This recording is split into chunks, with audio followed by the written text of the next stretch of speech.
For a bit late this week because of our other guest at in the 8 o'clock hour, Matthew Jeffrey. Good morning, Alex. Good morning, Jerry. Great to be here. What? That It's was too loud? Sorry. Hang on, we got Kiki coming in to join us. So we sort of couldn't get it together last week, but anyway, good to have you back with us. So good morning, Kiki. Good morning. How are you? Good. I've been nervous, but good. Oh, you think you're nervous? You should see me. Oh, that's good. That's good. We were just, because when you were coming in, we were just playing Ed Sheeran and Lego House. Whee! I love the song. Well, that's practically where she lives. Alex, can you knock your volume down a bit, please? Oh. It's very loud. So we got a balance thing. Try now.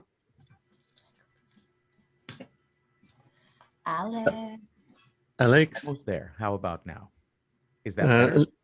You went too extreme. Yeah, he does that all the time. He's very extreme. How about now? Yeah, he doesn't know. Yeah, there we go. Yeah. Hang on, I got something especially for you here.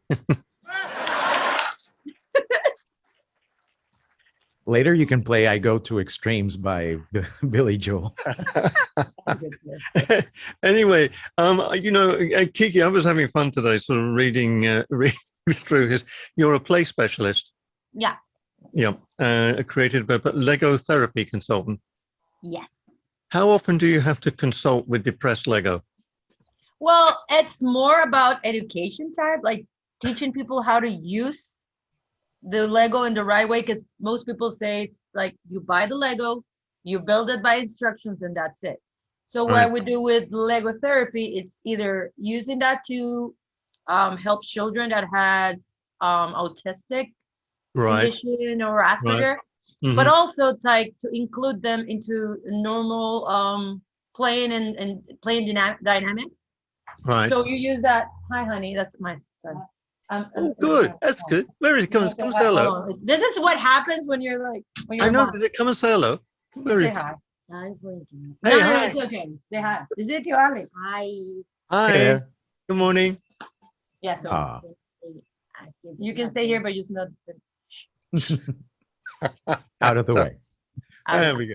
There we go. No, because he's gonna annoy the dog, and then he's gonna bite him, and it's gonna be stop dancing. He's dancing in front of me. But anyway, so yeah, we use Lego for different type of workshops, and the idea behind it is like you learn through play.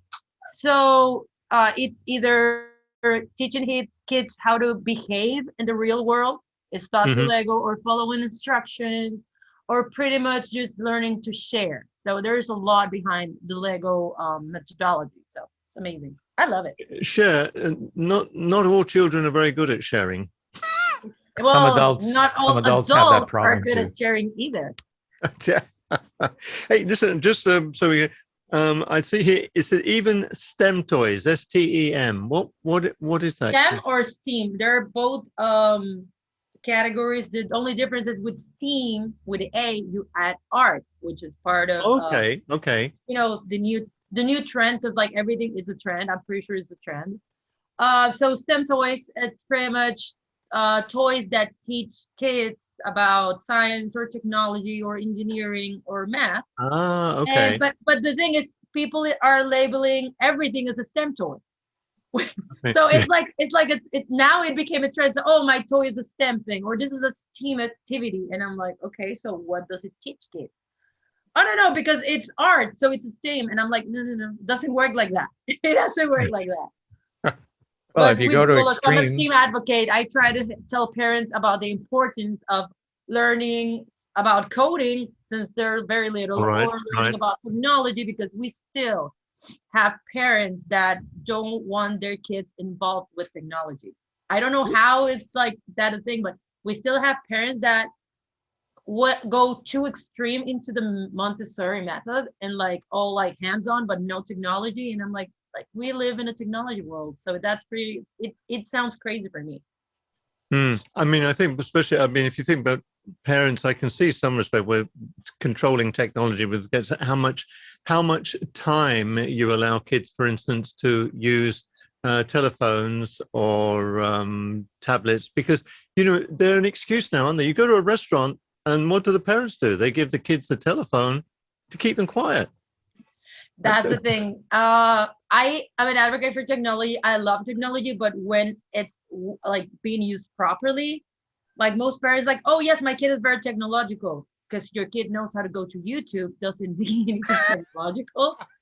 So what? And this is the thing, like YouTube. Sorry, like for that, but YouTube and phones are the ones raising our kids. That's why when we have kids that don't follow rules, don't know how to interact with the world, or simply don't listen to us, we complain, but we are the ones giving him this amazing tool for the wrong purposes. Right. Alex, do you like technology? I kind of do. I like it a lot. Not to underappreciate being able to play. I mean, for example, you can jump in a puddle, and most parents would say, "Don't jump in the puddle. You're gonna get all dirty." But if you jump in a puddle, you're going to learn about gravity and fluid dynamics and all sorts of things. Exactly. So how about just learning how to be a kid? Exactly. So, you got to eat a peck of dirt before you die. That's one of the things my grandmother used to say to me when you play in the garden and play with worms and things like that. And that's and also that's how you become immune to various diseases. Or at least resilient. That's the thing. And she's using a Lego there, With girls, it's even different, because most parents, and this is going to be part of the STEAM advocate work I do, is that most girls are not even allowed to play in puddles, because you have to be pretty. You have to be all neat and wear your dress. And years ago, I think Verizon did this campaign where they were showing this video about girls, comparing girls to boys, and there was this girl like going into a puddle, and the mom is like, "Oh girl, just don't get dirty, just look pretty." And then this other video of a girl trying to use a screwdriver, and the mom is like, "Oh, leave that to the boys." And then we complain about how we don't have girls in technology, we don't have girls in engineering. It's because it starts in the house. We always tell girls to look pretty instead of telling them to learn technology, to learn skills, and to learn how to be human beings. So I love you, Alex. You know that I'm all about you, but like, yeah, girls have to go play in the puddles too. Like exactly, it's a thing that boys goes and girls. Yeah, and not only that, you go to the fast food place, and when they ask you for a toy, is it a toy for a girl or a boy? Hey, toys don't have gender. If you're thinking about gender in toys, I think you may have a problem. Don't have gender either. Yeah, I tell you, I just want. Did you have, Alex, did you have Lego? Yes, I still do. In fact, I never had Lego. But you know what we did? No, yes, I'm that old now. We had a thing which we wanted, which was called Meccano. Meccano, I know that one's really good. Yeah, still exists. And so what we used to do with that is that all the pieces were metal and they had holes in them and whatever, and you had a spanner and a screwdriver, and you used actually nuts and bolts and screwdriver, and you built things out of Meccano. So and that was really cool, because you didn't just sort of put them together like you do a couple of Lego bricks. You had to actually learn which pieces have this and how you can do it, how you can get the motor to work. But we didn't have TV either, which was well, Meccano still exists. I love that. I was looking because I used to have a few here. And a couple of months ago, I used that with some kids that were in how do you call it, like danger zones, danger areas, like high risk area. I don't know how the proper name for it. And they were really good with this blocks and things, but I'm like, for a 10-year-old, if you do Lego in some areas, like, oh, that's for kids. So I'm like, how can I make him learn about like logical spatial area, whatever? I got these toys for them, and they were so amazed by the thing about they were building real cars with like screwdrivers and tools and everything, and it was amazing. And the thing is, most people don't even know these toys exist, but they're really, really good, and they're cheap as well. Now they're cheap because they have little kits for like $2.99. I love them. Oh, I tell you what, we're still starting because Renee's just come in and says, "Hey, we had Legos, but also Lincoln Logs and Tinker Toys." I was going to mention Tinker Toys. It was created back in 1914. Oh, 6 years after Meccano. Really? Yeah. And Paul over there in South London, yeah, he's with me. He had Meccano as well. Meccano is good. I remember the Lincoln Logs, but I'm trying to think Tinker Toys. I'm gonna Google that because I don't remember that. I love these highbrow programs. What toys did you have? I do remember Lincoln Logs from back when I was a kid. I used to have a set of those. Sounds like a chocolate biscuit. No, I'm trying to look. Oh yeah, I do remember Tinker Toys. I don't even think they exist anymore. Maybe. Oh yeah, they do. They were acquired by Play School. Oh, I love Play School. I like toys. This type of toy. Because last time I said that. do you fight with your son for toy time, or What? do you fight with your son who gets the toys? Honey, Joe, do we fight about who gets the toys? No, because he has his toys. I got the cool toys. He got the cool, not articulated toys. Okay, he has the cool toys, and I have the cool, not articulated toys.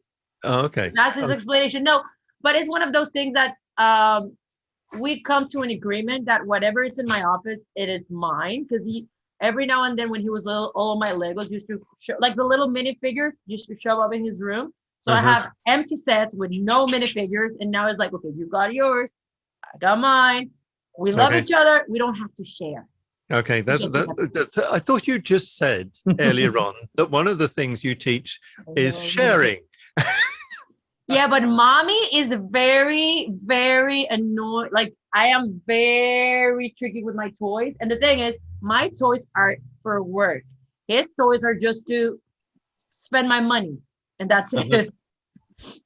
And this is the thing. We've come to a point that we usually have 2 or 3 of the same toy because, like, it's easier for us not to share that. We just get one each and that's it. Because, like, he loses all the good stuff, like all the minifigures and all like the tricky parts. He loses them. Estuvo cuando me said the Seinfeld, ¿dónde está? I was trying to find those Lego Seinfeld so I can show it to you, but I don't know where it is. Yeah, you have the Seinfeld. I have the Friends ones. Both of the Friends ones. Yeah. I don't have the Big Bang Theory one. Have you seen this blank look on my face?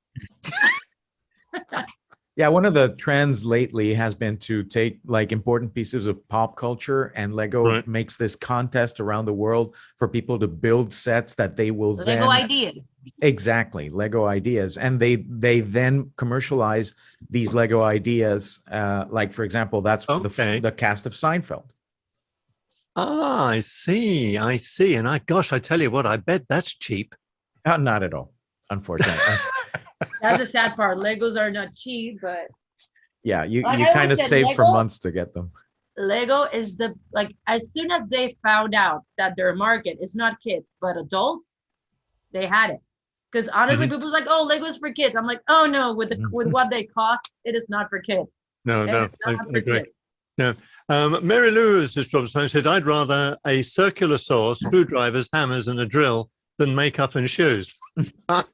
Says you can create and destroy. Lots more fun. I had Legos and color wood blocks. So I spent hours and hours building all kinds of things. I was my daddy's assistant whenever he was building something. So there you go. And that's one of the rules I'm telling you. Like with Lego, what we do with Lego therapy, we involve role playing. Like you're the builder, you're the engineer. So pretty much in simple languages, you do the instructions, somebody gets the pieces, somebody tells what to do, and somebody helps out building. So it's like everything in life, we have roles. So that's what we pretty much teach kids. Because the thing is, and this is the sad part, because I love the subject that Alex told me that we're going to touch today. Because I'm like, with this COVID pandemic thing, everybody had to stay home, and people didn't have, like most parents didn't know how to take care of their own kids because they're used to getting up, send them to the nanny, send them to school. So now we have kids 24/7 in our house. Oh, that's cute, Alex. But Millennium they don't know how Falcon. to interact. They don't know how to deal with people. They don't know how to even deal with the kids now. So this part of teaching children basic Right. relationship skills, it's so important now. And that's Sure. why, like, we even, like, I always tell parents, it sounds stupid, but something as simple as a boy trying to like flirt with a girl, kids don't know how to do it now because everything is a swipe left or swipe right thing. Well, they do it, but they do it on WhatsApp. Oh, I hate it. I hate it. Like and this is like, I was talking with Alex about this long ago. Like when you become single after certain age, Right. it's like, I was like, after pandemic, how do you meet people? Because everything is a swipe left or swipe right. So technology is good, but there are some things that are better, like old school and going out to places and trying to just talk back and forth with someone. But you know what, that is, I mean, it's very true because do that. But you know, the thing is, when I was in business, we used to do business with people.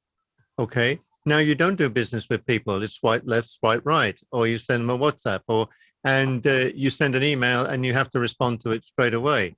But I used to go out and actually spend times with my clients and do business with them face to face. We didn't do it. The only thing we did when we finished the deal, we sent a telex. Oh my God. Wasn't that long ago, you know? It was very long ago. Yasmin, I think it's time for me to retire. No, Not at don't all. do that. Let's Don't not do even go to telegraph machines. Well, I used to work on those as well, but that's another story. It's that. Come on. but they I'm were learning. yeah, but that was I technology. usually feel old, but like, Thank you. Be careful what you say next. this is old school. Because I remember going to, in school, it was not so long ago, but I remember going to the mechanography, Alex, mechanography class. Typing class. And it was this big ass Olympia machine. Mm-hmm. And I was like trying to teach my son, like, this is how you do it. And he's like, what is that? And I'm like, oh, we have to like crack and type. And it was, I remember I had muscles on my fingers from doing that. It was so bad. And like, yeah, one of the doesn't even reasons know that it. our school has had such a great swim team is that you train your arms by typing on Olympia machines. Well, I tell you, I work with telex, so you want to try typing on those machines and I can see you laughing. No, I didn't. I'm sorry. Do you remember fax machines? I do. Oh, well, that's a step in the right direction. That is very old school, but it's funny because like I pretty much what I'm feeling with you is the same that my kid experienced with me. Because I was trying to show him, I have some old Def Leppard cassettes. And I was telling him, like, you know, you put it here, you could play and stuff. And then when you couldn't afford a cassette, you go and listen to the radio station and try to record. And he's like, but you just get the CD or you just do on Spotify or something like that. And I'm like, we didn't have Spotify. No. Back in the dark I even showed him, I had a beat. Oh, hi, Chewy. Oh, this is Chewy, by the way. He wants to go. Hey, Chewy. Look at that. Hey. Everyone's here. Yeah. How many Lego bricks has he swallowed? Oh no, he just likes food. He doesn't swallow the Oh, plastic. he does, okay. He just likes McDonald's and Burger King and what else does he like? No? Okay, no. He likes that. He likes fried stuff like me. Super Panamanian. No, but no, like honestly, like it's funny how technology advanced so quickly. Like I remember my first Encarta encyclopedia. And I remember I was like the Yeyecita because I had the first Encarta CD encyclopedia. Mm-hmm. But now he's like, if you want to go, if you have homework, you just go online and get it. And I'm like, no. We have to read books and write that. And if we messed up, we were done because you cannot use liquid paper and stuff. But then he's like, oh no, you just print it. Backspace. Again. Life is so simple for them. I'm honestly, I'm jealous. They have everything easy. No, I'm not. I'm not. I must admit, I would rather, because you're not learning so much, are you? It's all automated. It's not. You're not learning things. They don't develop critical thinking. They don't. Go and play in the puddles. Well, that's the thing. This is like this is where I said you have to find your balance. Because like technology is good. Technology made everything easier, but you still have to go back in the days and just do your Lego building or a Lincoln block building and go and play in puddles and go on climb a tree. Most kids, and I remember my vacations were going into my abuelita's house and just running on the field, try to knock down the beehives and just running for your life. And that's pure adrenaline. Now this kid, like, and this is he's gonna get mad at me, but like this, people's like, oh, that's me. No, no, this is what developed critical thinking. So last time this is my office and I have my own entrance and then we have the main entrance of the house. So we were standing in front of this door right here. And I'm like, okay, Joe, let's go. So he just goes through the back and goes to the main door. And I'm like, the door was right there. But in his head, it was like so automated that he has to go through that door that he didn't have that 5-second thing to think, oh, this door is closest than the other one. That's how you know that this generation is so used to have everything like pre-made and simple that they don't see something that is common sense for us. I love you, but you're a dummy. But anyway. I mean, the things in the middle of technologies, I mean, I'm sitting here in a fully digital radio studio with 4 screens, a digital console, you know, you name it, I got it, USB readers for background music, you know, but I used to work with vinyl and velvet slip mats so that when you started off records and reel-to-reel tape recorders, there weren't cassettes.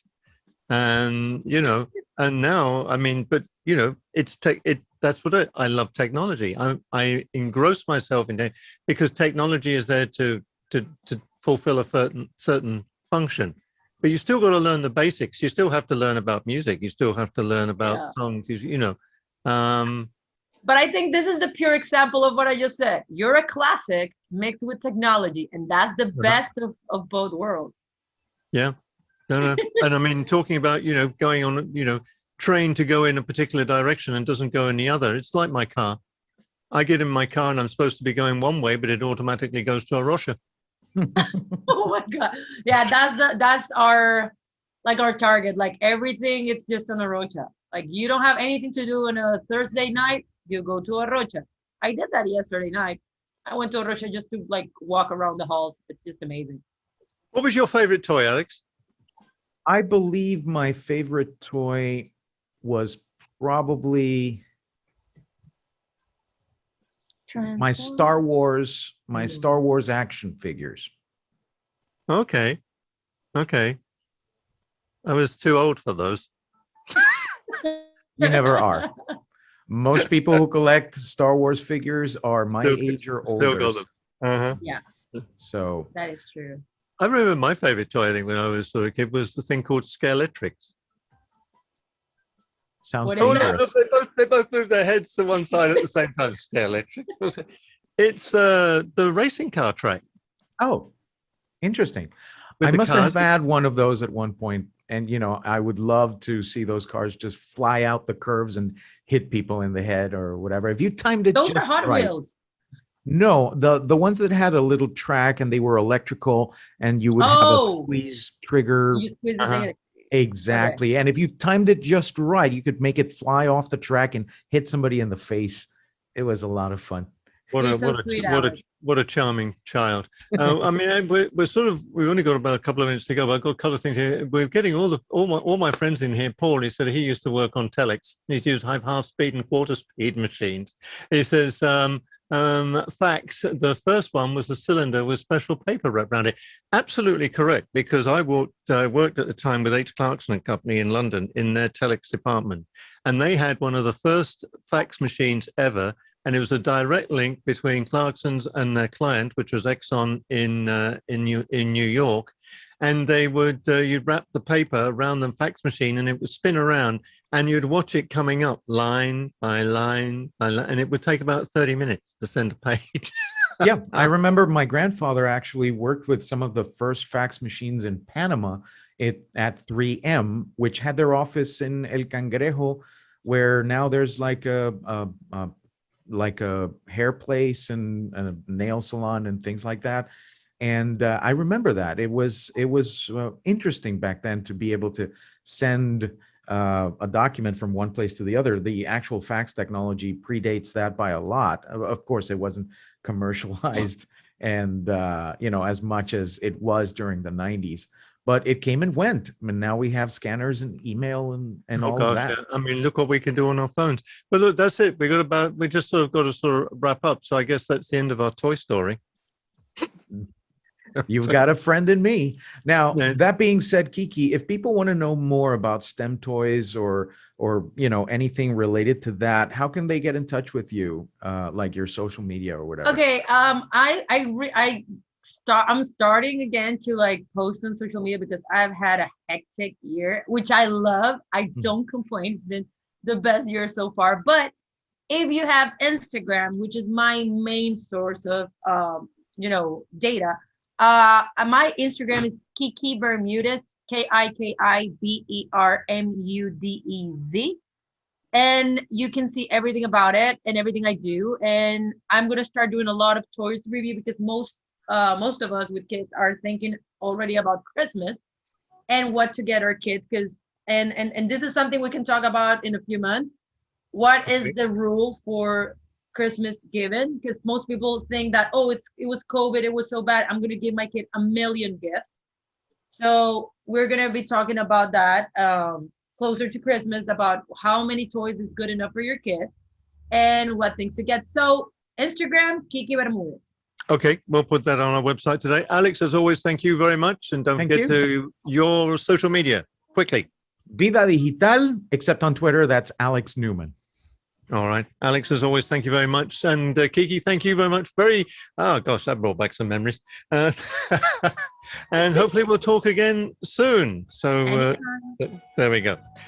Big thanks to them. Big thanks, of course, to my guest in the 8 o'clock hour this morning. That was Matthew Jeffrey from Audubon America. And big thanks to Ingrid, my intrepid outdoor reporter, Yasmin, here in the Breakfast Show studio. Boys and girls of Grupo Grada, my co-producer, Neil Danby, over there in Windsor in the United Kingdom. And as always, to you, our listeners, advertisers, and sponsors, thank you so very much for being with us here on The Breakfast Show, 89.3 Cool FM. Don't forget, I'll be back with you same time tomorrow, 6 o'clock in the morning. It's been a busy day. 6 o'clock in the morning. So whatever it is you're doing between now and then, keep safe. Make sure you got your mask, wear a face mask if you're going on to public transport. Wash your hands. Stay away from other people. I want to be talking to you tomorrow, not talking about you. All right, from me, Jerry D. Till then, ta-da. You have been listening to The Breakfast Show, a Panama Broadcasting Corporation and Cool FM production, presented by Jerry D, produced by Yasmin.